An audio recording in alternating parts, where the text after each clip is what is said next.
What's going on, y'all? This is Cypher, and I make music and listen to music so you don't have to. Welcome to 2025, and this is the first long-form video of the year for me. What's going on? How y'all doing? If you don't know me, please hit that like button and subscribe to the channel so you can see more great videos like this. Thank you guys so much. So let's get started. So you're probably looking at this video like, I know this man didn't just put Gunna in the big three with Kendrick and Drake. And to me, for you, I'll say, yes, I definitely did. But I'm not the one that put Gunna in the big three. Gunna put Gunna in the big three.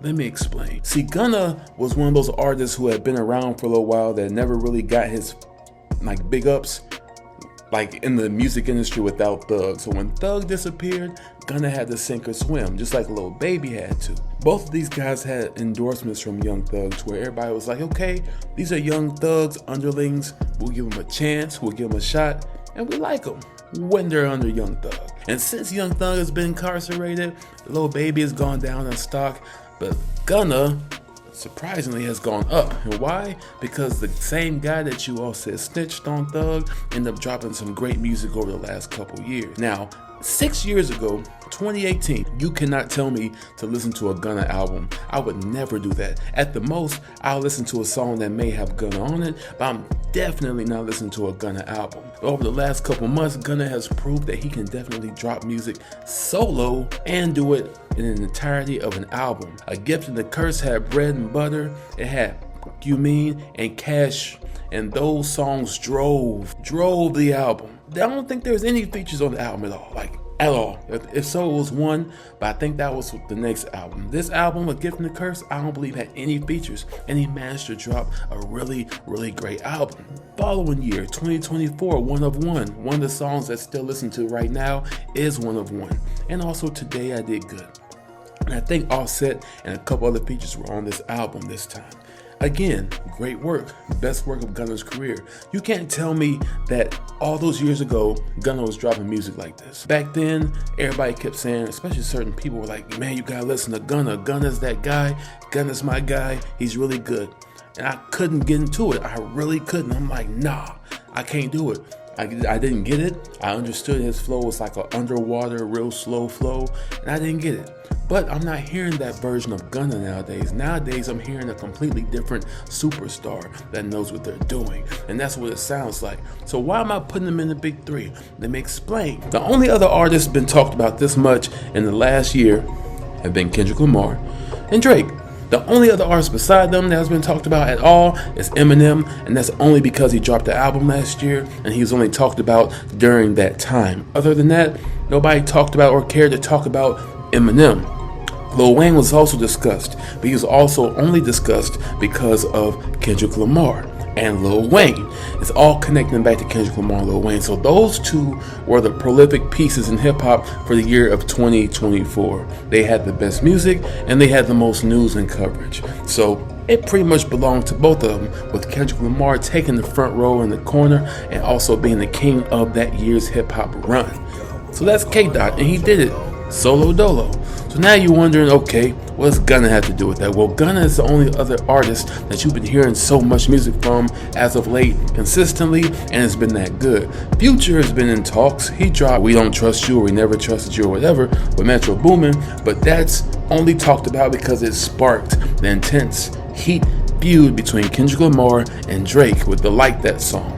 Right? So Future has some decent records, but nothing just crazy. Now, the only songs that have been just crazy this past year were from Drake, Kendrick, and Gunna. So that's why Gunna is considered to be in the big three now. Now you'd be like, okay, what about J. Cole? Well, okay, lyrically and body of work wise, artist wise, yeah, J. Cole is still number three. Come on, let's be real. There's no bigger three than Drake, Kendrick, and Cole. There won't be for a mighty long time unless some of the ones that were supposed to be in that slot end up stepping up and being that way. Other than that, it's just those three guys. But what I'm talking about is what have you done for me lately type vibes. Gunna is in that three. Remember once upon a time ago I said maybe the Baby could replace J. Cole as our big third person? Well, the Baby definitely lyrically, flow wise, can get up there with the big boys, but he hasn't been impressive as of late. He did drop an album / tape called How the gets this an album, or how gets this a mixtape, I meant. But other than that, it's not really nothing big on their scale. Nobody really cared. It didn't really do too many numbers like that. It was okay, but it didn't make him like look like, oh yeah, this guy is it's the third wheel. No, it's still cold. Technically, it's still cold.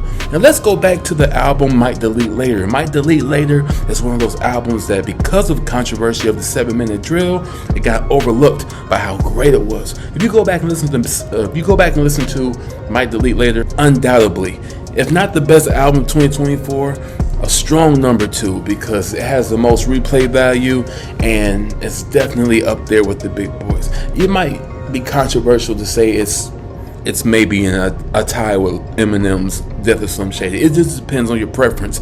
Me, honestly, I think J. Cole's Might Delete Later may have more replay value than every other album.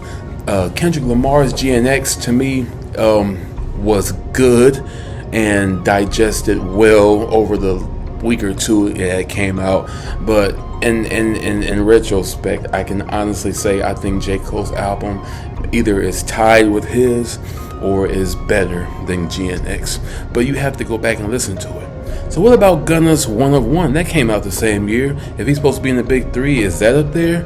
To be honest with you, as far as the complete body of work and replay value, yeah. Because although Eminem is Eminem and he has he's one of the best lyricists ever, as far as replay value when it comes to music and consistency, Gunna's in your playlist. He was in your playlist last year, he's in your playlist now. It's consistent. And one thing I will say is that with this happening like this, it just serves as a bigger fuel for somebody like Gunna to enter that realm of lyricists. When you have somebody that's a conscious lyricist, when you have somebody that's a made star with hit maker and all that, and then you got somebody that's a swag rapper that happens to be in everybody's hot playlist, it makes for a good trio.